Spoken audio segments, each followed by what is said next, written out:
Global credit rating agencies have let us down. They continue to rely on very flawed models and outdated assumptions. And the whole system is also biased. The result is that they paint a very unfair picture of our economies, and this has devastating effects because it leads to distorted ratings of what the situation really is. And it also leads to exaggerated risk of our countries and our continent. And obviously, that leads to very high borrowing costs. The time has come to rewrite our history and reclaim our narrative and charge the African Renaissance forward. Esteemed colleagues, our urgent calling is to fulfill our duty to Africa's people and ensure that our continent takes its rightful place in shaping global progress in its full capacity and potential, both as a people and as countries.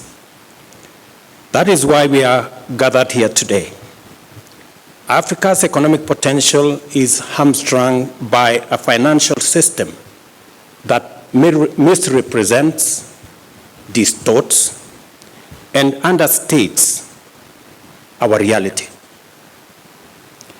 Global credit rating agencies have not only dealt a bad hand, they have also deliberately failed Africa. They rely on flawed models, distorted and outdated assumptions, and systemic bias, painting an unfair picture of our economies and leading to distorted ratings, exaggerated risks, and unjustifiably high borrowing costs. In a continent abundant with natural wealth, vast arable land, billions in diaspora remittances, and the world's largest carbon sinks, credit rating agencies have delivered 94% of all downgrades in the past decade, while arbitrarily designating only 2 African nations as investment grade. We must be bold and call this for what it is: a financial straitjacket imposed on Africa. A system that punishes our economies while rewarding others, even when the fundamentals are comparable, in some cases, even better. Excellencies, the foundations of global finance are supposed to be anchored on principles of fairness, transparency, and merit.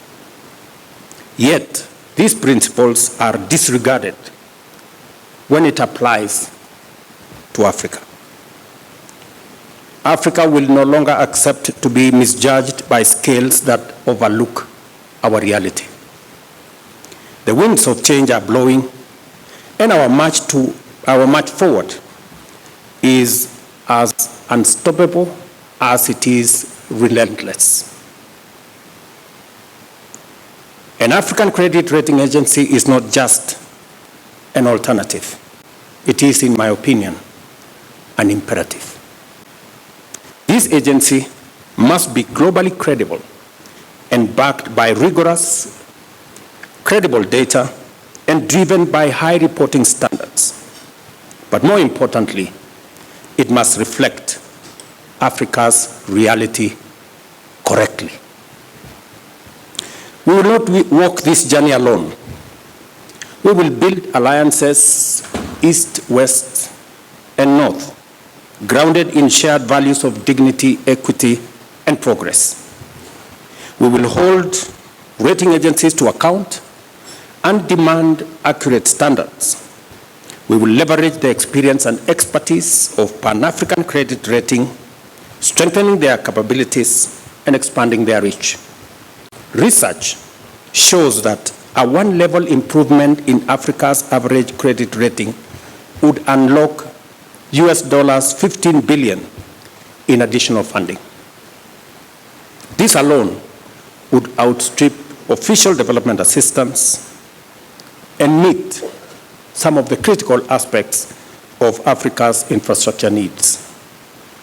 The opportunity is within our grasp and we must seize it. I want to emphasize that this agency will complement international rating agencies by filling in data and analytical gaps. In other words, it will do the heavy lifting that international rating agencies may lack the time, inclination, or capacity to undertake. I see the role of Africa credit rating agencies as one of demystifying and democratizing sovereign credit assessments. It must develop a methodology that is objective, transparent, and replicable, rooted in the rigor of science rather than the exclusivity of tradecraft. Let me commend the United Nations Development Programme and AfriCatalyst for stepping forward to support African nations in strengthening their credit worthiness. This is the kind of partnership that we need, rooted in action. I leave you with the words of African Development Bank President Akiwumi Adesina, and I quote, "The perception of risk is not the reality of risk. Wrong scales will always give wrong weights." End of quote. It is time for Africa to use the right scales, one that reflects its true weight. The African Credit Rating Agency will do just that. Thank you. We on this continent must be expansionary in mind, must not be driven by restrictions that question us when we are dreaming of bigger projects. And this is coming back to credit. This project is too big for Africa. What is the meaning of that?